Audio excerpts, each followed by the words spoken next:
نؤمن به ونتوكل عليه ونعوذ بالله من شرور أنفسنا ومن سيئات أعمالنا من يهده الله فلا مضل له ومن يضلله فلا هادي له ونشهد أن لا إله إلا الله ونشهد أن سيدنا وسندنا ومولانا محمدا عبده ورسوله أعوذ بالله من الشيطان الرجيم بسم الله الرحمن الرحيم يا أيها الذين آمنوا كتب عليكم الصيام كما كتب على الذين من قبلكم لعلكم تتقون عن أبي هريرة رضي الله تعالى عنه قال قال رسول الله صلى الله عليه وسلم من قام رمضان إيمانا واحتسابا غفر له ما تقدم من ذنبه أو كما قال عليه الصلاة والسلام صدق الله العظيم وصدق رسوله النبي الكريم ونحن على ذلك لمن الشاهدين والشاكرين والحمد لله رب العالمين.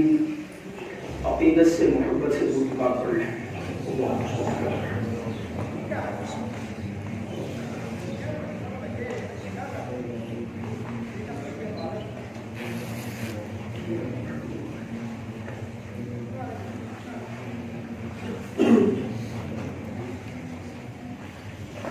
آپ حضرات نے یقیناً سب حضرات نے دعا پڑھ لیا ہوگا. اب استغفار بھی پڑھ لیں. جو بھی کلمات استغفار کہتے ہیں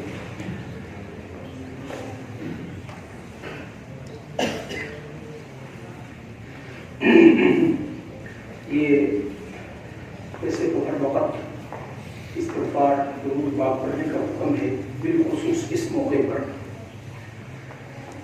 اللہ اکبر. یہ میں نے بات اس لیے عرض کی ہے، آپ میں سے اکثر حضرات بال واسطہ یا بلا واسطہ قرآن سے وابستہ ہیں. آپ جانتے ہیں کہ یہ مواقع کس کے ہیں. بہت سارے علاقوں میں گندم پک چکی ہے، تو بہت سارے علاقوں میں چند دنوں کے بعد بیساکھ شروع ہونے والا ہے تو کٹائی شروع ہوگی. بالخصوص ہمارے پنجاب کے علاقے میں پنجاب میں تو کٹائی کر تقریباً قریب ہے. اللہ رب العزت کی ناراضگی کی نشانیوں میں سے ایک نشانی یہ ہے کہ بے وقت موسم کی بارش ہونا. صرف بارش ہی نہیں، ژالہ باری کا ہونا. تو آپ جانتے ہیں جن علاقوں میں کوئی ہے کوئی چیز نہیں چھوڑتی. انشاءاللہ ہمارا موضوع زکوٰۃ کا اگلے مہینے کا ہے، اس پر انشاءاللہ بات ہوگی. کیونکہ دیکھیں اس طرح اللہ رب العزت نے زکوٰۃ کے اوپر 2.5% لازم کیا ہے کہ 100 میں سے 2.5 روپے نکالنے ہیں. لاکھ روپے ہیں آپ کے پاس سے، آپ نے صرف 2,500 روپے نکالنے ہیں.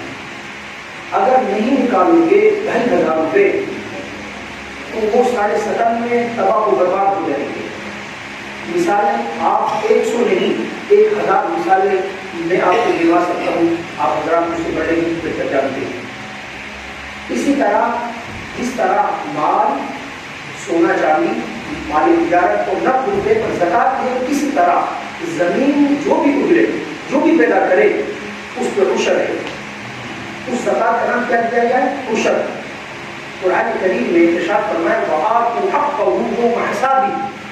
جس دن تم زراعت کو، کھیتی کو کاٹو، اس دن اس کا حق ادا کرو. ہماری کیا عشر ادا کرو. لیکن آج تو تصورات میں ہی نہیں ہے. تو بھائی نہیں ہے تو پھر جو اللہ رب العزت کے عذاب کو آئیں گے. یہ میں بات اس لیے عرض کی کہ پہلے ہی حالت کیا ہے آٹے کی ملک کے اندر کہ لوگ مر رہے ہیں. ایسی بات نہیں کہ اس ملک کے اندر گندم نہیں، اجناس نہیں، دیگر اجناس نہیں، وافر مقدار میں موجود ہیں.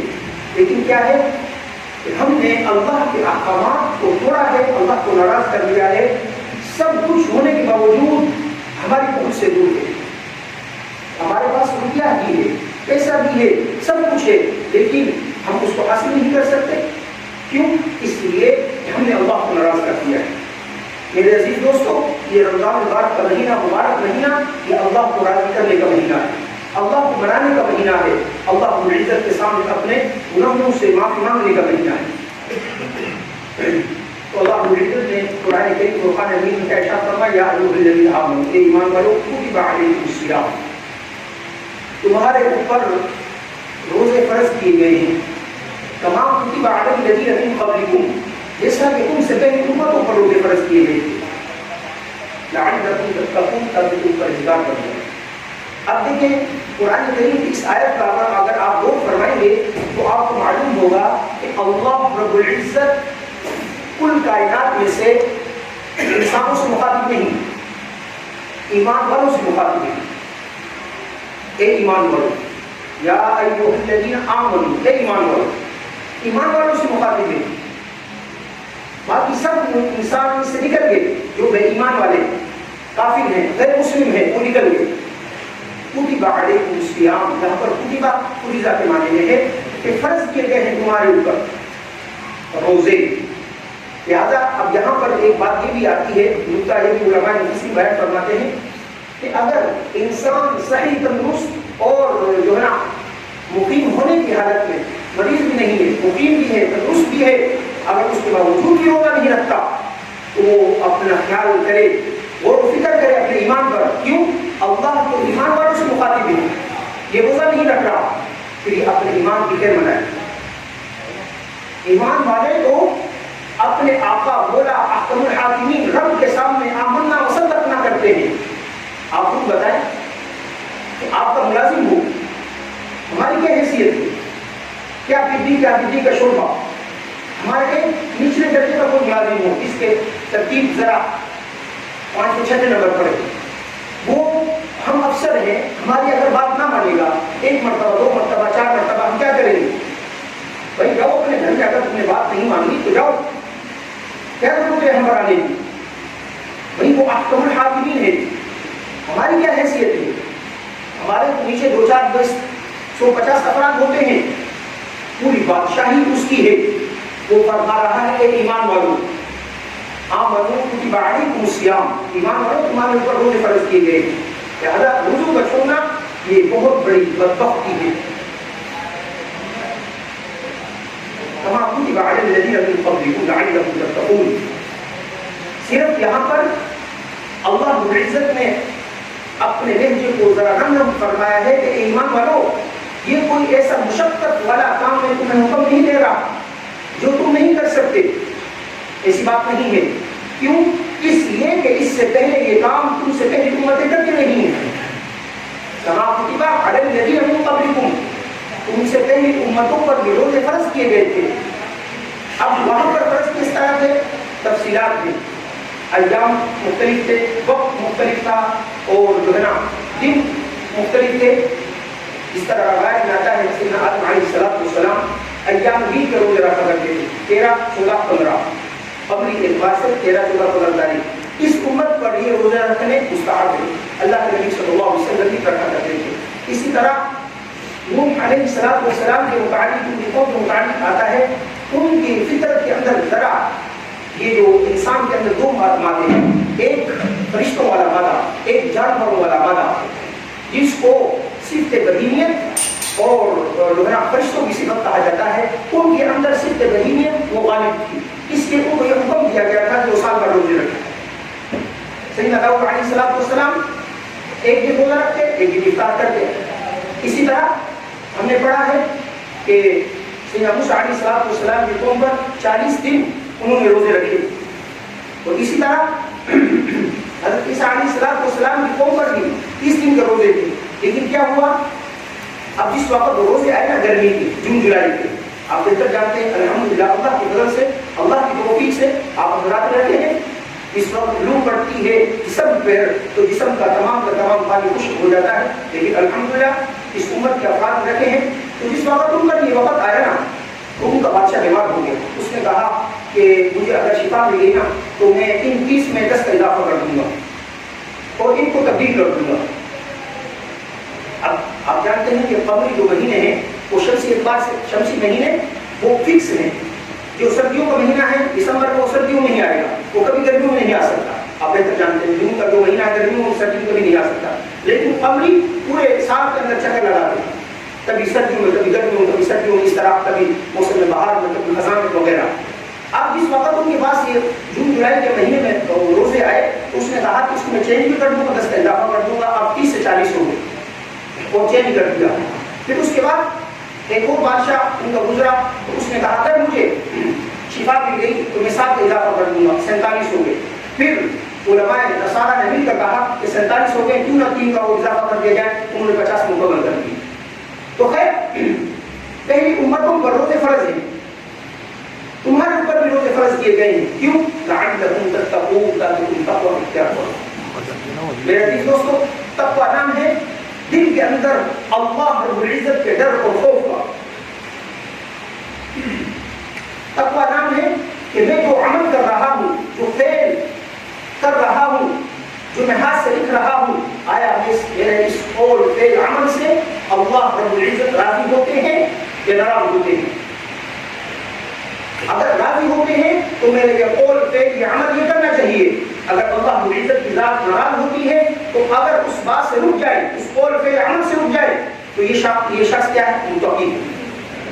اس لیے اللہ رب العزت نے ایمان والوں پر روزے فرض کیے ہیں، اور اگر طب کے اعتبار سے دیکھا جائے، میڈیکل طور پر دیکھا جائے تو اس سے بہتر جو ہے نا، روزے سے بہتر جو ورزش ہے وہ اسی طرح بہترین جو یورپ والے بتلاتے ہیں یا دیگر بتلاتے ہیں، وہ فرماتے ہیں اس سے بہتر کوئی چیز نہیں ہے انسان کی صحت کے لیے۔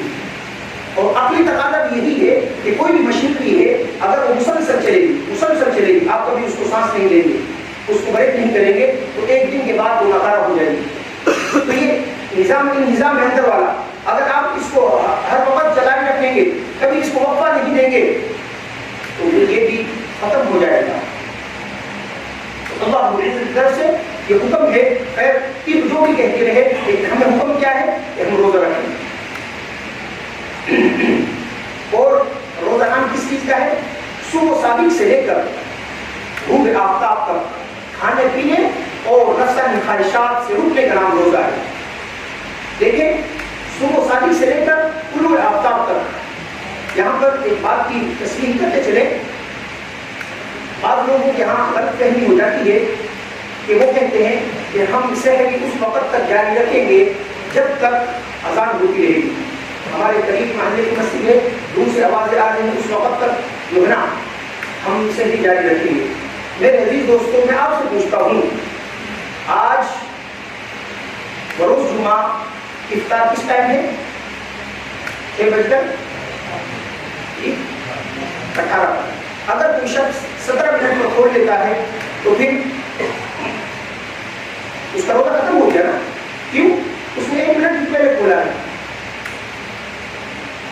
اگر کوئی شخص 17 منٹ پر افطار کر لیتا ہے اس کا روزہ ختم ہو گیا، کیوں؟ اس لیے کہ اس نے جو اللہ نے حدود مقرر کی ہے اس سے تجاوز کر دیا، اس سے پہلے روزہ افطار کر لیا۔ ثم اتموا الصيام الى الليل، جو فرمایا ہے کہ اس کو رات تک پورا کرو، اس حد کو اس نے توڑ دیا ہے، اس لیے اس کا روزہ ختم ہو گیا۔ اسی طرح سیم صبح کے وقت، جس وقت صبح صادق ہوتی ہے، اس کے بعد اگر کوئی شخص کھائے گا پیے گا اس کا روزہ نہیں ہوگا۔ یہ دلوں کے اندر سے خیالات نکال دیں، فلانی مسجد میں اذان ہو رہی ہے، فلانی مقام پر اذان ہو رہی ہے، بھائی اذان تو دیر تک جاتی ہے، تب فجر کا وقت شروع ہو جاتا ہے۔ اگر کوئی شخص فجر کے وقت سے پہلے اذان دے گا، اذان نہیں ہوگی، اور اگر اذان کا وقت ہو گیا تو یہ سمجھے کہ اب سحر کا وقت ختم ہو گیا۔ اب اگر کوئی شخص کھانا پینا، یہ عموماً ہمارے ہاں عام رواج ہے، اس لیے میں نے یہ بات عرض کر دی، اس کا روزہ نہیں ہوگا، لیکن حکم اس کے لیے شریعت کا یہ ہے کہ وہ دیگر اس طرح باقی صائمین ہے، روزے رکھنے والے ہیں، ان کی طرح روزہ رہے گا۔ میرے عزیز دوستو، اس کے ساتھ ساتھ ہم نے روزے کی تعریف کیا پڑھی؟ روزہ کہتے ہیں کہ صبح صادق سے لے کر غروب آفتاب تک کھانے پینے اور مباشرت کرنے سے رکنا۔ کھانا کیا ہے؟ بولیے، حلال ہے نا؟ پینا کیا ہے؟ حلال ہے۔ اگر کوئی شادی شدہ ہے بیوی کے پاس جانا کیا ہے؟ حلال ہے. اللہ رب العزت نے تینوں حلال چیزوں سے ہمیں روک دیا ہے. جب تینوں حلال چیزوں سے ہمیں روک دیا ہے اور اگر ہم اس کے ساتھ ساتھ حرام چیزوں کی ارتکاب کرتے رہیں گے تو کیا ہمارا روزہ پھر کامل اکمل مکمل ہوگا؟ جھوٹ کیا ہے؟ بولیے. حرام ہے. غیبت کیا ہے؟ حرام ہے. سود رشوت لینا کیا ہے؟ حرام ہے. کسی کی ٹوک میں لگنا کیا ہے؟ حرام ہے.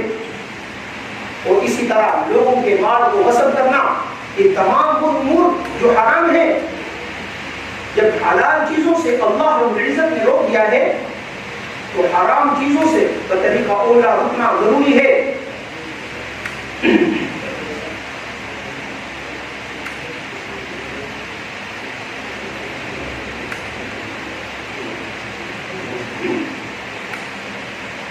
اس لیے پیارے نبی صلی اللہ علیہ وسلم کیا فرمان ہے؟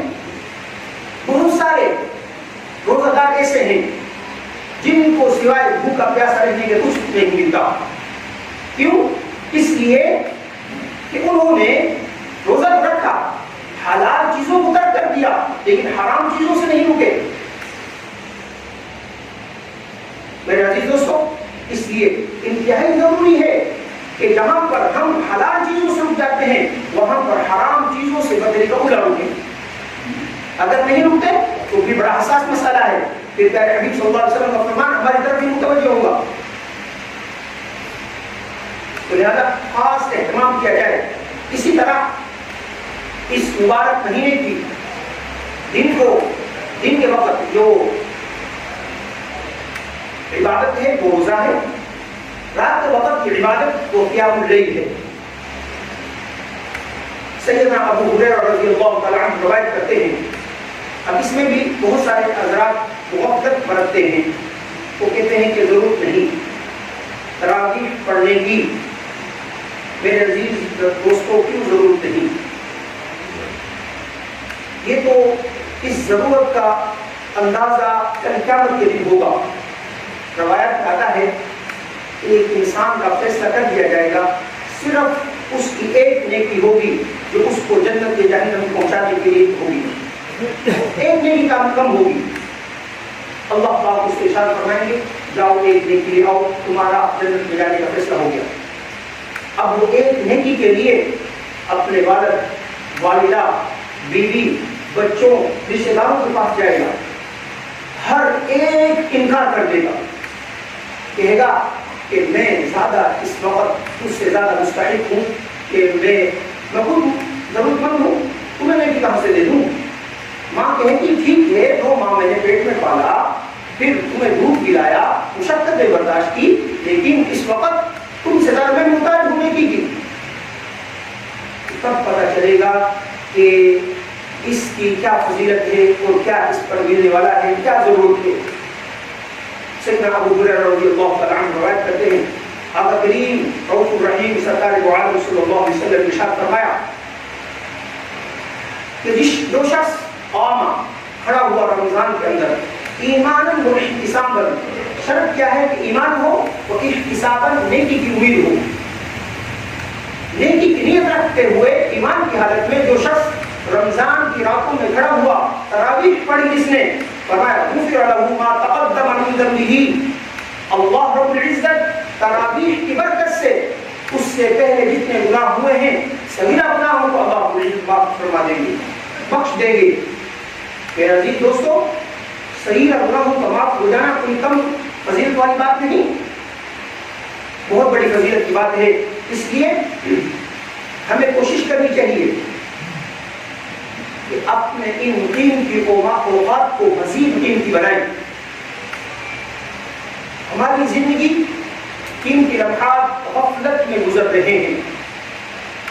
اگر ان قیمتی لمحات کا اگر کسی سے پوچھنا ہو کہ کیا اہمیت ہے، کیا قدر و قیمت ہے، تو جا کر اہل قبرستان سے آپ خود پوچھئے، یا اہل القبور کے قبر والوں کو بتلاؤ کہ اس زندگی کتنی بڑی نعمت ہے. یہ زندگی کتنی بڑی نعمت ہے. اگر وہاں جانے سے ڈر لگتا ہے، اللہ رب العزت نے مجھے اور آپ کو صحت جیسی جیسی عظیم نعمت سے نواز رکھا ہے، اگر اس کی بھی قدر نہیں تو جا کے پوچھئے ہسپتال والوں سے کہ ہسپتال والوں بتلاؤ کہ صحت کتنی بڑی نعمت ہے. آپ کو بتلائیں گے کہ صحت کتنی بڑی نعمت ہے، کتنی بڑی نعمت ہے. اگر کوئی کھڑ پتی ہے، اس کو ایسی موذی بیماری لگ چکی ہے اس کا علاج ناممکن ہے، تو بہت ساری بیماریاں ہیں، اللہ مجھے سب کی حفاظت فرمائے، تو وہ آپ سے یہ بات کہے گا کہ میرے سے یہ ڈالر، یہ اربوں ڈالر مجھ سے لے لیے جائیں لیکن مجھے صحت جیسی عظیم نعمت سے نواز دیا جائے.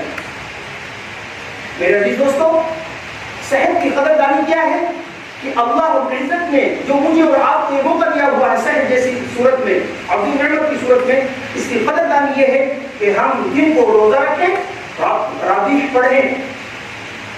اور زندگی کتنی عظیم نعمت ہے کہ میں نے پہلے عرض کر دیا ہے. قبور سے جا کر پوچھیے، قبرستان میں جا کر پوچھ لیجیے کہ قبر والوں بتلاؤ زندگی کتنی بڑی نعمت ہے.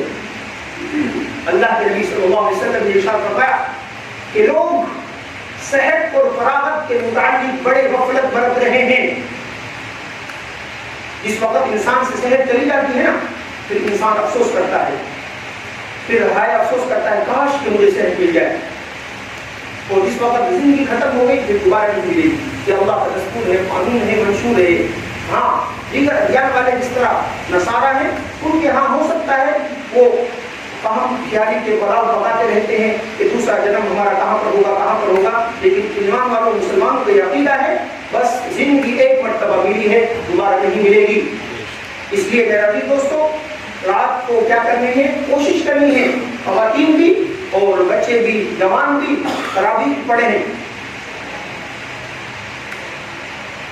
عمر بن مرہ جوہنی رضی اللہ تعالیٰ عنہ روایت کرتے ہیں کہ ایک شخص سرکار دو عالم صلی اللہ علیہ وسلم کی خدمت اقدس میں حاضر ہوا. اس نے عرض کیا، یا رسول اللہ صلی اللہ علیہ وسلم، آپ مجھے بتلائیں اگر میں اس بات کی گواہی دوں کہ اللہ وحدہ لا شریک ہے، آپ محمد اللہ کے رسول صلی اللہ علیہ وسلم ہیں، اور میں نمازیں بھی پڑھوں، میں زکات بھی دوں، حج بھی کروں، رمضان مبارک کے روزے بھی رکھوں، اور رمضان مبارک کے رات کے اندر تراویح بھی پڑھوں، تو کیا ہوگا، مجھے کیا ملے گا؟ اللہ کے نبی صلی اللہ علیہ وسلم نے ارشاد فرمایا، اگر یہ کام تم کرو گے اللہ رب العزت تمہیں صدیقین اور شہداء میں شامل فرما دیں گے. چھوٹی فضیلت نہیں، دن کو روزہ رکھنا، رات کو تراویح پڑھنا. صدیقین اور شہداء، صدیقین ان کو کہتے ہیں جو ہمیشہ سچ بولتے ہیں.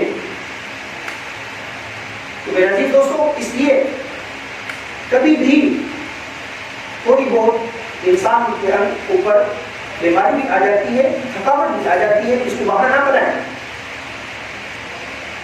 کیا ہوتا ہے، انسان نیکی کر لیتا ہے تو وہ جو تھکاوٹ ہوتی ہے وہ ختم ہو جاتی ہے، لیکن نیکی ثابت ہو جاتی ہے. اگر انسان نیکی نہیں کرے گا تھکاوٹ کی بنا پر یا کسی عذر کی بنا پر، تو انسان جس کے اندر کا ضمیر زندہ ہے وہ اس کو جھنجھوڑتا رہے گا، ملامت کرتا رہے گا کہ تو نے یہ نیکی کیوں نہ کی، کر لیتا تو بہت اچھا ہوگا. تو میرے عزیز دوستو، اس لیے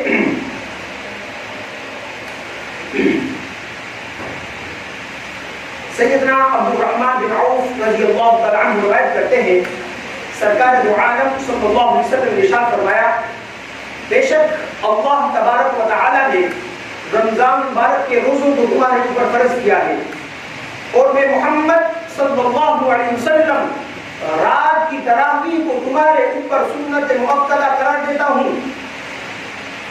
یعنی نبی صلی اللہ علیہ وسلم کا فرمان ہے سنن نسائی کے اندر. فرمایا، آگے وہی روایت ہے، جو شخص ایمان اور احتساب کی حالت میں، یعنی ایمان اور ثواب کی امید سے اس شخص نے رمضان مبارک کا قیام کیا، غفر له ما تقدم من ذنبه، اللہ رب العزت اس کے ماقبل کے گناہوں کو معاف فرما دیں گے. دوسری روایت کے اندر آتا ہے، اللہ رب العزت اس کے گناہوں کو اس طرح پاک صاف فرما دیں گے جس طرح آج ہی اس کی ماں نے اس کو جنا. اب آپ اندازہ لگائیں، بچہ جس دن پیدا ہوتا ہے اس کے اوپر کسی قسم کا غلط جو ہے نا گناہ ہوتے ہیں، فتح ہوتی ہے وہ بالکل پاک صاف ہوتا ہے. فرمایا اس طرح پاک صاف ہوگا. میرے عزیز دوستو یہ تو ہوگی قیام اللیل کے متعلق روایات. اس کے ساتھ الحمدللہ ہم لوگ سحری کرتے ہیں. بعض ساتھی سحری کے اندر کیا کرتے ہیں وہ ذرا غفلت برتتے ہیں, سحری نہیں کرتے. سحری ہمیں کرنی چاہیے. کیوں؟ اس لیے کہ عمر بن عاص رضی اللہ تعالیٰ عنہ روایت کرتے ہیں کہ سرکار دو عالم صلی اللہ علیہ وسلم نے ارشاد فرمایا اے لوگوں سحری کیا کرو. کیوں؟ اس لیے کہ سحری ہمارے اور اہل کتاب کے درمیان فرق ڈالتی ہے. اہل کتاب کے لیے پہلے مسلمانوں کے لیے یہی حکم تھا آغاز کے اندر کہ جس وقت انسان سوئے دوبارہ اٹھ کر اس کو کھانے کی اجازت نہیں تھی, بس وہیں سے روزہ شروع ہو گیا. بعد میں اللہ رب العزت نے صحابہ اکرام کی برکت سے سبحان اللہ آپ بھی کہہ دیجیے سبحان اللہ, اللہ رب العزت ان کی قبروں پر کروڑوں رحمت نازل فرمائے کہ انہیں کی برکت سے اللہ رب العزت نے ہمارے لیے دین اسلام کے اندر بہت زیادہ آسانیاں پیدا فرما دی ہیں. ان سے کچھ مسئلہ اگر پیش ہوا اللہ رب العزت نے قرآن کریم آسمان سے بنا کر نازل فرما دیا, اس امت کے لیے آسانیاں پیدا فرما دی. تو کیوں نہ ہو ان کی قبول پر رحمتیں اور کروڑوں رحمتیں برکتیں نازل ہوں. وہ ہمارے محسنین ہیں جس طرح ہمارے والد محترم والدہ ہمارے عزیز و قریب رشتہ دار محسنین ہیں ہمارے, ان سے بڑھ کر صحابہ کرام ہمارے محسن ہیں. تو فرمایا پہلے یہی حکم تھا, پھر بعد میں یہ حکم تبدیل ہو گیا اور حکم دیا کہ اب تم کیا کرو صبح سحر سے لے کر سحری تک تم کھا پی سکتے ہو جو تمہارا دل کرے. لیکن بعض لوگ سستی کاہلی کی وجہ سے, صبح نہ اٹھنے کی وجہ سے, بعض دیگر مسائل کی وجہ سے وہ سونے سے پہلے ہی کھا لیتے ہیں. اب وہ اس برکت سے محروم ہو جائیں گے. اس لیے اللہ کے نبی صلی اللہ علیہ وسلم نے ارشاد فرمایا سحری کرو اگرچہ تم پانی کا ایک گھونٹ ہی کیوں نہ پیو, سحری کرو اگرچہ تم تمر کھجور کا ایک ٹکڑا ہی کیوں نہ کھاؤ. اس لیے ہمیں سحری کرنی چاہیے. ایک روایت کے اندر پیارے حبیب صلی اللہ علیہ وسلم نے ارشاد فرمایا اللہ سحری کرنے والوں پر رحمت نازل فرماتے ہیں, اس کے فرشتے سحری کرنے والوں کے لیے دعائیں مغفرت کرتے ہیں. اب آپ اندازہ لگائیں جب اللہ سحری کرنے والوں پر رحمت نازل فرمائیں گے اور اس کے فرشتے دعائیں مغفرت کریں گے تو ان کی قبولیت میں کوئی شک ہے نہیں ہے نا جی. تو اس لیے ہمیں کوشش کرنی چاہیے. ایک بات یہاں پر یاد رکھتے چلیں, اب یہ اگر کوئی شخص سو گیا اور اس کا آنکھ نہیں کھلی, اب یہ دیکھیں سحری کرنا سنت ہے لازم نہیں. سحری کرنا سنت ہے لازم نہیں. اب اگر اس نے روزے کی نیت رکھ لی کر لی, اب اس کا روزہ ہے. یہ نہیں کہ وقت ختم ہو گیا ہے سحری کا تو کچھ کھا پی لوں ورنہ روزہ نہیں ہوگا. نہیں بھائی روزہ ہو جائے گا, آپ نیت کر رہے ہیں بس روزہ شروع آپ کا. اب آپ جس وقت افطار ہوگا اس وقت افطار کریں. اسی طرح اللہ کے نبی صلی اللہ علیہ وسلم نے ارشاد فرمایا, انس بن مالک رضی اللہ تعالیٰ عنہ روایت کرتے ہیں کہ سحری کھایا کرو اس لیے کہ سحری میں اللہ رب العزت نے برکت رکھی ہے. برکت کس چیز کا نام ہے؟ برکت نام ہے تھوڑا کھانا ہو زیادہ کی کفایت کر جائے. تھوڑا کھانا انسان کھاتا ہے تو نیک اعمال زیادہ صدور ہوتے ہیں. قرآن کریم کے الفاظ تھوڑے ہیں لیکن کیا ہے ان پر اجر بہت زیادہ ہے. یہ ہے برکت. اس لیے کہ حدیث صلی اللہ علیہ وسلم کیا ارشاد فرمایا کہ سحری کا کھانا کھایا کرو اس لیے کہ اس کھانے کے اندر کیا ہے برکت ہے. کہ حدیث صلی اللہ علیہ وسلم نے ارشاد فرمایا, سیدنا سلمان فارسی رضی اللہ تعالیٰ عنہ روایت کرتے ہیں, فرمایا برکت تین چیزوں میں ہے. ایک چیز جماعت کے اندر برکت ہے, مسلمانوں کی جماعت اس کے اندر برکت ہے. مسلمانوں کی اجتماعیت جمعیت اس کے اندر برکت ہے. آپ جانتے ہیں جس وقت مسلمان اجتماع رہے, مجتمع رہے, یکجان رہے تو کسی اولیاء کی ضرورت نہ ہوئی کہ مسلمان کی طرف میری آنکھ سے دیکھ سکے. اولیاء غیروں کا سب سے بڑا ہدف یہی ہے کہ مسلمانوں کے اندر تفریق ڈالی جائے, مسلمانوں کو گروہ گروہ میں تقسیم کر دیا جائے. سیم اس کی مثال آپ یہ سمجھ لیں, بکریوں کا ریوڑ ہے نا, اگر بکریاں ریوڑ کے ساتھ ملی جلی رہیں گی, علیحدہ نہیں ہوں گی, علیحدہ راستہ اختیار نہیں کریں گی تو ریوڑ کو بھیڑیے کی ہمت نہیں ہوتی. کیوں؟ اس لیے کہ ریوڑ کے ساتھ اس کے رکھوالے بھی ہوتے ہیں, محافظ بھی ہوتے ہیں. اگر وہ بکری وہ بھیڑ ریوڑ سے علیحدہ ہو گئی تو اب ہر ایک کوشش کرے گا، گیدڑ بھی اس کو کھانے کی کوشش کرے گا، حالانکہ گیدڑ استعارہ ہے بزدلی کا، لیکن وہ بھی اس کو کھانے کی کوشش کرے گا۔ تو مسلمان اس وقت سے منتشر ہوئے ہیں، پھر کے فرقوں میں تبدیل ہو گئے، اس وقت سے اغیار ان کے اوپر حملہ آور ہو گئے اور ان کو نوچ رہے ہیں۔ لہذا اللہ کے نبی صلی اللہ علیہ وسلم کی ارشاد فرمایا جمعیت کے اندر، اجتماعیت کے اندر اللہ رب العزت نے برکت رکھی ہے۔ دوسری چیز فرمایا قریب جو عرب کا ایک خاص قسم کا کھانا ہے اس کے اندر اللہ رب العزت نے برکت رکھی ہے۔ تیسری چیز فرمایا سحری کے اندر اللہ کے نبی صلی اللہ علیہ وسلم نے ارشاد فرمایا اللہ رب العزت نے برکت رکھی ہے۔ میرے عزیز دوستوں، اسی کے ساتھ ساتھ افطاری ہم جو بھی چیز ہو گھر کے اندر اس کے کریں، لیکن اس کے ساتھ ساتھ یہ بات خیال رہے کہ بعض حضرات ہماری خواتین یا گھر والے وہ کیا کرتے ہیں، افطاری میں مشغول ہو کر نا فرائض کو چھوڑ دیتے ہیں۔ پارٹیاں ہوتی ہیں، عموماً یہ ہوتا ہے۔ پہلی بات تو یہ ہے مخلوق کی طرح ہوتا ہے مرد عورت کا، اور اللہ مبارک کے مقدس مہینے کے اندر حرام کاری ہے، کسی بھی مرد نامحرم عورت کو دیکھنا یہ حرام ہے، ٹھیک ہے، اس حرام کاری سے بچنا ہے۔ دوسرا، آپ جو ہے نا جماعت کی نماز کو چھوڑ رہے ہیں، جماعت کے ساتھ نماز پڑھنا 27 گنا درجہ رکھتی ہے۔ اب اس 27 کو 70 کے ساتھ ضرب دیں، آپ خود اندازہ لگا لیں گے کہ ہماری افطاری کی وجہ سے 27 ضرب 70 سے ہم محروم ہو گئے۔ یہ نہ ہو کہ ہم افطاری کی پارٹی اڑاتے رہیں، ادھر عظیم ثواب سے محروم ہو جائے۔ آپ خود بتائیں، اگر اعلان ہو جائے فلاں مقام پر آپ کو 1 لاکھ روپے ملیں گے اور یہاں پر اگر کوئی شخص رہے گا وہاں پر 1000 روپے ملے گا، تو کون شخص ہے ایسا عقل مند تو 1000 روپے لینے کے لیے ہم پہ بیٹھ جائے گا، 1 لاکھ روپے لینے کے لیے نہیں جائے گا؟ ایسی بات ہے، ہر انسان کی کوشش ہوگی میں 1 لاکھ وصول کروں، 1 سے بچ جاؤں۔ اگر گھر میں نماز پڑھے گا تو 1 ثواب ملے گا، مسجد میں آئے گا 27 سے 70 کا ثواب ملے گا۔ وہ اگرچہ رمضان مبارک میں 70 وہ بھی ملیں گے، لیکن 27 سے محروم ہو گیا، اجتماعی سے محروم ہو گیا۔ تو لہذا سحری اور افطاری ہم نے کرنی ہے، لیکن ایک یہاں پر بات خاص خیال رکھیں، حرام مال سے بچنا ہے۔ اگر کوئی آپ کو بلاتا ہے افطاری پر، اسے کوشش کریں دیکھ لیں کہ اس کا مال حلال ہے یا حرام ہے۔ اگر حرام مال ہے، سود کا کاروبار ہے، حرام مال ہے، پتہ ہے آپ کو غالب گمان نہیں ہے کہ حرام کا حفاظت کر لیں، سیدھا صبح سے شام تک بھوکے رہے، شام کو حرام مال سے افطار کیا، کیا فائدہ؟ سب کچھ ختم ہو گیا۔ اللہ کی عزت سے بات اللہ پاک مجھے آپ کو قرآن و حدیث پر عمل کرنے کی توفیق عطا فرمائے، آمین۔ وما علینا الا البلاغ۔